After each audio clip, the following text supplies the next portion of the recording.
جس طرح سے میں نے پہلے آپ کو عرض کیا کہ کراچی، حیدرآباد، اس سے آگے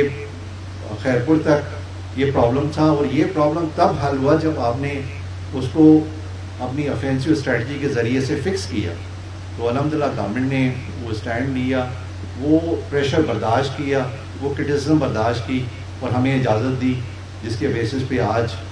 جو ٹیکنالوجی اور جو پیسے انہوں نے دیے ان کو صحیح طریقے سے ناصر آفتاب کی ٹیم، شاہ زیب چاچڑ کی ٹیم، اور وہاں پہ مراد کی ٹیم کشمور میں، جنہوں نے محنت کی. اور میں سمجھتا ہوں کہ جو بات کی گئی کہ یہ شہیدوں کے خون کا آج نتیجہ ہے، الحمدللہ کہ ان کے اس خون کو جو جس کا نتیجہ نکلا وہ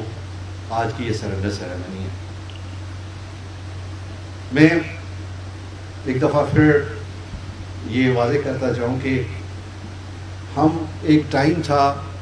جب نکلتے تھے اپنے گھر سے، یہاں سے کراچی جانا ہوتا ہے یا حیدرآباد جانا ہوتا ہے، یا وہاں سے بندہ سفر لاڑکانہ آنے کی سوچتا تھا، تو سوچتا تھا کہ رات کو یار مت نکلو، آپ کے لا اینڈ آرڈر ہے، روڈ خراب ہیں، پرابلم ہو جائے گی. یس، کچھ پاکٹس ہیں ہمارے جس پہ ابھی بھی یہ اس طرح کی سینس آف انسیکیورٹی ہے، لیکن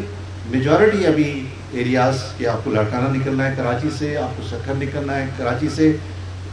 آپ ابھی رات کو نہیں سوچتے، آپ کہتے ہیں کہ یار رات کا سفر اچھا ہے، ہم نکل جاتے ہیں کیونکہ موسم ٹھیک ہوتا ہے. اور